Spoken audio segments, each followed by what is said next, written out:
आप अपने बिज़नेस के लिए ऑडियंस कैसे बना सकते हैं? या आप अपनी ईमेल लिस्ट कैसे क्रिएट कर सकते हैं? या आप अपने कंटेंट को कैसे प्रमोट कर सकते हैं? ये सब हम सीखने वाले हैं वन फनल अवे चैलेंज के डे 22 में। So welcome guys, my name is Mohan and you are watching affiliate influx. और अगर आपने इसके पहले के वीडियोज़ नहीं देखे हैं तो please go and watch them. और अगर आप इस चैनल पर नए हैं तो please subscribe to it and do not forget to press the bell icon. So without any delay, let's start the slides. So हम आ चुके हैं डे नंबर 22 में। एज यू नो दैट ये 4 वीक्स का प्रोग्राम है और हम आज से हमारा 4th वीक स्टार्ट कर रहे हैं। So congratulations to all of them who are still following me. एक वीडियो बनाने में सबसे पहले मुझे उस दिन के बारे में स्टडी करना पड़ता है, उसके बाद नोट्स बनाकर, स्लाइड बनाकर, वीडियो को रिकॉर्ड करके और उसके बाद एडिट करके मैं इस वीडियो को पब्लिश करता हूँ। सो एक वीडियो बनाने में मुझे 2 से 3 घंटे का टाइम लग जाता है। तो आज मेरी आपसे एक रिक्वेस्ट है कि अगर आप इस वीडियो को देख रहे हैं और आप मेरे चैनल को फॉलो कर रहे हैं तो प्लीज़ आप इस चैनल को सब्सक्राइब करें और अगर आपको वीडियो अच्छा लगता है तो इसे लाइक करना ना भूलें। आपके एक लाइक या एक कमेंट से मुझे इंस्पिरेशन मिलता है कि मैं आगे भी ऐसे ही वीडियोस बनाता रहूं। So guys, without any delay let's start day number 22। हम बात करने वाले हैं कि हम अपने पेज पर ट्रैफिक कैसे लाएं। सो गाइस, अभी तक जैसे कि ये पहले वीक में हमने पेज क्रिएट किया था और तब हमने सीखा था कि हम अपने पेज में रेगुलरली आपको अपने पेज में एक कंटेंट पब्लिश करना है। सो आई होप कि आप अपना पेज ऑलरेडी क्रिएट कर चुके हैं, अपने बिजनेस का पेज या अपने बिजनेस का ग्रुप आप क्रिएट कर चुके हैं और आप रेगुलरली उस पर एक कंटेंट डाल रहे हैं। और आपको सबसे इम्पोर्टेंट इस बात का ध्यान रखना है कि अभी तक आपने अपने कंटेंट को फ्री पब्लिश किया है और लोगों ने इसको कंज्यूम किया है और आपके कस्टमर ने आपको आपके इस कंटेंट को कंज्यूम किया है। तो अभी सबसे इम्पोर्टेंट है कि जब तक आप किसी भी चीज को फ्री दे रहे होते हैं तो लोग या तो ऑडियंस उसकी वैल्यू इतना नहीं करेगी। अगर आपको अपने ऑडियंस की लाइफ में बिगेस्ट इम्पैक्ट लाना है तो उसके लिए आपकी ऑडियंस को आपके ऊपर इन्वेस्ट करना होगा और ये इन्वेस्टमेंट टाइम और मनी दोनों के रूप में होगा। अभी तक आपकी ऑडियंस आपके कंटेंट को कंज्यूम कर रही है और अभी तक उन्होंने आपको टाइम दिया है, बट अब ये मौका है कि हम 2-3 हफ्ते से ज्यादा उनको कंटेंट दे चुके हैं, तो अभी हमें उनको कन्वर्ट करने का टाइम है और अब हमारी ऑडियंस को टाइम के साथ साथ मनी भी देना होगा, तभी हम उनकी लाइफ में एक बिगेस्ट इम्पैक्ट ला सकते हैं। तो गाइस, जैसे कि हमने पहले देखा था कि हम हमारे कस्टमर्स को एक सैड स्टेट से नॉर्मल स्टेट में और नॉर्मल स्टेट से एक हैप्पी स्टेट में कैसे लाते हैं, इन सारे स्टेप्स में हमारा जो मेन कंटेंट है वो हमेशा से इन्वॉल्व रहता है। हमेशा हम अपने कंटेंट के थ्रू ही अपने ऑडियंस को नर्चर करते हैं, राइट। तो सबसे पहले जो भी क्लाइंट हमारे या जो भी प्रोस्पेक्ट हमारी फनल में आते हैं वो क्यों आते हैं, क्योंकि हमारे जो कंटेंट है उसमें कहीं ना कहीं को हुक होता है और कहीं न कहीं वो उससे एंगेज होते हैं। लेकिन जो इनिशियल स्टेज में जो क्लाइंट हमारे पास आते हैं, जो प्रोस्पेक्ट हमारे पास आते हैं, वो कोल्ड ऑडियंस होते हैं। उसके बाद एक बार जब हमारे कंटेंट में वो एंगेजमेंट शो करते हैं या वो एंगेज होते हैं हमारे कंटेंट से, उसके बाद जो सेकंड स्टेप आता है हम उसको बोलते हैं लैंडिंग। सो क्या होता है कि जब एक बार आपका जो एक बार प्रोस्पेक्ट अगर वहाँ पर हुक हो जाता है स्टोरी से, एक बार प्रोस्पेक्ट अगर हमारे कंटेंट से हुक हो जाता है तो उसके बाद का जो सेकंड स्टेप है वो है स्टोरी। और ये बहुत इंपॉर्टेंट है। हमने प्रीवियस वीडियोस में देखा है कि हम स्टोरी टेलिंग कैसे कर सकते हैं और कैसे उसे अपने बिजनेस के साथ में जोड़ सकते हैं। सो एक बार अगर स्टोरी अगर हमने अच्छी बनाई तो हमारे क्लाइंट वहां पर रहेंगे, हमारे क्लाइंट उसको रीड करेंगे, उसको शेयर करेंगे, लाइक करेंगे, हमें उस वीडियो से व्यूज मिलेंगे, हमें अपनी पेज में एंगेजमेंट मिलेगी। लेकिन जो लास्ट स्टेप है वो है ओन करने का। तो हमें हमारे प्रोस्पेक्ट को, हमारे ऑडियंस को ओन करना है और हमें ऐसे ऑफर्स देने हैं कि वो हमसे हमारे प्रोडक्ट को, हमारी सर्विसेज को बाय करें और वो अपना ईमेल और एसएमएस हमें प्रोवाइड करें। तो ऐसा बहुत सारे ऐसे लीड मैग्नेट है जो हम उनको दे सकते हैं, या कोई बहुत ही lower value product as for example $7 का प्रोडक्ट हम उनको प्रोवाइड कर सकते हैं। इस टाइम पर। सो जब तक आप अपने क्लाइंट से चार्ज नहीं करते हैं, तब तक आप रियल ट्रांसफॉर्मेशन उनकी लाइफ में नहीं ला सकते हैं। So transformation comes when you invest in yourself. So अगर आपकी क्लाइंट, आपका जो ऑडियंस है, अपने ऊपर इन्वेस्ट करता है, तो ही उसका तो ही रियल ट्रांसफॉर्मेशन हो सकता है। सो गाइस, अब नेक्स्ट क्वेश्चन आता है कि हम अपने कंटेंट को कहाँ प्रमोट कर सकते हैं। सबसे पहले हम फेसबुक पेज के थ्रू अपने कंटेंट को बूस्ट कर सकते हैं। एक बात का यहाँ पर आप ध्यान रखिए कि अगर आप अपने फेसबुक पर ऐड चलाना चाहते हैं, तो आपको उसको पेज के थ्रू ही बूस्ट करना पड़ेगा। आप अपने अपने ग्रुप में या अपनी प्रोफाइल में किसी भी पोस्ट पर ऐड नहीं लगा सकते हैं। आपको उसके लिए पेज बनाना होगा। इसके बाद आप अपने कंटेंट को शेयर कर सकते हैं, अपने पेज की, अपने पोस्ट को शेयर कर सकते हैं। पर्सनल मैसेज में आप किसी को शेयर कर सकते हैं। दूसरा, आप टैग कर सकते हैं। आप किसी इन्फ्लुएंसर को टैग कर सकते हैं, या आपका कोई नेटवर्क है ऑलरेडी, कहीं व्हाट्सएप का ग्रुप है या फेसबुक का ग्रुप है, तो वहां पर भी आप अपने कंटेंट को शेयर कर सकते हैं। इसके अलावा हैशटैग है, आप हैशटैग का यूज कर सकते हैं, जो आज के समय में बहुत पॉपुलर है।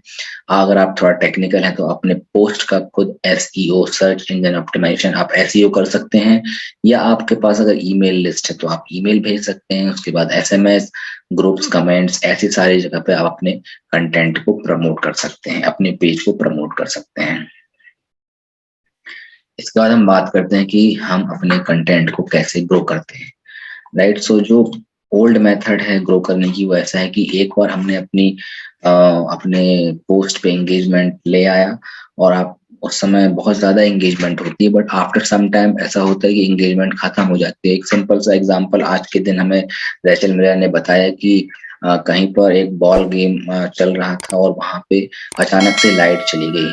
तो इस इंसिडेंट को ओरियो ने एक बहुत ही अपॉर्चुनिटी की तरह लिया, और उसने जैसे ही लाइट गई, वहां पे बहुत सारे लोग थे, हजारों की संख्या में वहां पे लोग थे जो मैच देख रहे थे। उन्होंने जैसे ही लाइट गई, और वहां पर उन्होंने एक ट्वीट कर दिया कि you can you can dunk your Oreo in the dark. So इन्होंने इस इंसिडेंट से इसको रिलेट करके एक टैगलाइन दे दी, और उस समय बहुत सारे लोगों ने, जो वहां वहां पर स्टेडियम में थे, या जो बहुत सारे लोग बाहर भी टीवी में वो मैच देख रहे थे, तो उन्होंने भी ये यही लाइन शेयर करना स्टार्ट कर दिया। उन्होंने मेल भेजना स्टार्ट कर दिया, और वो उसके व्यूज बढ़ने लगे, बहुत सारे कमेंट आने लगे, लोगों ने टैग करना स्टार्ट कर दिया। बट ये केवल उस समय, बस कुछ समय के लिए थी, और उसके बाद उनकी एंगेजमेंट डाउन हो गई। तो ये एक ओल्ड वे ऑफ प्रमोशन है, ऐसा हमें नहीं करना। अब ये न्यू वे ऑफ प्रमोशन क्या है? न्यू वे ऑफ प्रमोशन में यह है कि हम ऐसा सोच सकते हैं कि जब हम किसी भी कंटेंट को प्रमोट करते हैं या शेयर करते हैं, तो हम उसको ऐसा डिवाइड कर सकते हैं कि फर्स्ट फर्स्ट टाइम पे हम जो प्रमोट करने वाले हैं, हम वो किसी को पर्सनल मैसेज करके प्रमोट कर सकते हैं अपने कंटेंट को, या तो हम किसी ग्रुप्स में जाके उनके कमेंट में भी हम अपने कंटेंट को, लिंक को शेयर कर सकते हैं। राइट। उसके बाद हमें कुछ टाइम का वेट करना है। हो सकता है आप 4-5 घंटे का वेट करें, या उसके बाद एक दिन का वेट भी कर सकते हैं। फिर उसके बाद सेकेंड टाइम आपको अ, उसी कंटेंट को आपको प्रमोट करना है, उसको बूस्ट करना है। आपको, आप उसको शेयर कर सकते हैं, उसमें ऐड लगा सकते हैं। राइट। आप ग्रुप्स में जाके वहां पे उसको शेयर कर सकते हैं।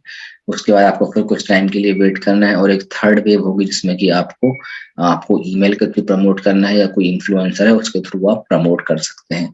सो आपका मेन पर्पस यहाँ पर बार बार प्रमोशन करने का ये है कि वहां पर जितने भी ऑडियंस आपके कंटेंट को देखते हैं, या बार बार आपका फेस देखते हैं, आपकी पोस्ट देखते हैं, तो उनके दिमाग में आपकी जो एक इमेज है वो बैठ जाती है। और ये एक बहुत अच्छा हुक का काम करता है। जब आप किसी का ऐड बार बार देखते हैं, तो आपके अंदर कहीं ना कहीं वो आप ब्रांड आपके दिमाग में रहता है, और हो सकता है कि जब आप वही कोई ऐसी चीज आप बाय करना चाहें, तो आप उसी ब्रांड से आप बाय करें। तो यहाँ पर हमें फायदा ये होता है कि हमारी एक प्रेजेंस बनती है, और बहुत सारे हुक्स हमारे पेज को मिलते हैं। इसके बाद हम बात करने वाले हैं कि हम अगर जीरो पर हैं अभी, तो हम कैसे स्टार्ट करें। सो जैसे कि आप यहाँ पर देख रहे हैं, आपका यहाँ पर एक पेज है। यहाँ पर आपकी प्रोफाइल पिक होगी, यहाँ पर पेज का नाम और डिस्क्रिप्शन होगा, और यहाँ पर सपोज आपने कोई अपनी पोस्ट की है, इसमें एक छोटा सा वीडियो है, और यहाँ पर अलग अलग कमेंट आए हुए हैं, और यहाँ पे व्यूज हैं, लाइक हैं, शेयर हैं। अब आपको करना यह है कि आपको जो ड्रीम 100, हमने इसके पहले वीडियोस में देखा है ड्रीम 100 लिस्ट क्या होती है। हम अपने ड्रीम 100 को यूज कर सकते हैं या निश नेबर्स को यूज कर सकते हैं। निश नेबर्स क्या है? निश नेबर्स बेसिकली आपके ही निश के दूसरे एंटरप्रेन्योर हैं, जो डिजिटल मार्केटर हैं, जो आपके निश के प्रोडक्ट को प्रमोट कर रहे हैं, वो आपके निश नेबर्स हो जाते हैं। तो आपको करना यह है कि आपकी जो फेसबुक की पोस्ट होती है, पेज की जो पोस्ट होती है, उसमें आपको उनको टैग करना है और आपको इस तरीके से टैग करना है कि उनको अच्छा लगे, उनके ऑडियंस को अच्छा लगे and they will feel good about it, right? तो अगर आप उनको एक अच्छे वे में प्रमोट कर सकते हैं, आप उनको टैग कर सकते हैं, या अगर उनके कुछ अचीवमेंट्स हैं उनके, तो वो भी आप अपनी पोस्ट में शेयर करके उनको टैग कर सकते हैं, उनको फीचर कर सकते हैं अपनी पोस्ट में। या यहाँ पर एक और ऑप्शन है टैग रेलेवेंट पीप्स। इसका मतलब है कि आप अगर किसी इन्फ्लुएंसर को जानते हैं या आप उससे कनेक्टेड हैं फेसबुक के थ्रू या उनके ग्रुप्स के थ्रू, तो आपको ये देखना है कि उस इन्फ्लुएंसर का मेन फॉलोअर्स कौन है, सबसे जो टॉप मोस्ट फॉलोअर्स होते हैं, आप उनको भी टैग कर सकते हैं। तो होगा ये कि आप भी उसी इन्फ्लुएंसर के बारे में बात करेंगे और आपका जिसको आप यहाँ पे पीप्स या रिलेवेंट पीप जो भी आपके कॉन्टैक्ट्स हैं, जो सबसे बड़े फॉलोअर्स हैं आपके इन्फ्लुएंसर के, आप भी उसको अगर टैग करेंगे तो उनकी ऑडियंस भी आपको जानेगी और इससे आपकी इमेज अच्छी होगी। तो नॉर्मल साइकोलॉजी ये होती है कि जब आप किसी किसी को टैग करते हैं, कोई इन्फ्लुएंसर को टैग करते हैं या कोई लीडर को टैग करते हैं, तो कहीं ना कहीं दिमाग में ऑडियंस के वो आपको भी उसी लेवल पे देखने लगते हैं जिसको आप टैग कर रहे हैं। तो अगर आप ये चीजें बार बार दोहराते हैं तो आपको इसका फायदा होता है। बट अगेन आपको ये ध्यान रखना है कि आपको ऐसे टैग करना है कि जिससे जिसको आप टैग कर रहे हो दे विल फील गुड। आपको ऐसा नहीं करना कि आपको अपना बढ़ा चढ़ा के बताना है, बट आपको उनको अप्रिशिएट करना है, राइट? तो ऐसे आप जीरो से स्टार्ट कर सकते हैं। इसके बाद आती है how to collect your audience. तो सबसे पहले जब आप ये सारी चीजें करते हैं तो आपके पास आपके जो कोल्ड ऑडियंस रहते हैं वो आपके पास आते हैं, या आप उनको, अगर इंस्टाग्राम में तो आप उनको लुक अलाइक बोलते हैं, राइट? तो ये सारे जो आपके पास ऑडियंस आएंगे उसमें जो पहले कोल्ड होंगे और उसके बाद वो आपकी पेज में एंगेजमेंट लाएंगे और उसके बाद वो आप उनको ग्रुप्स में जाकर भी कंटेंट शेयर कर सकते हैं।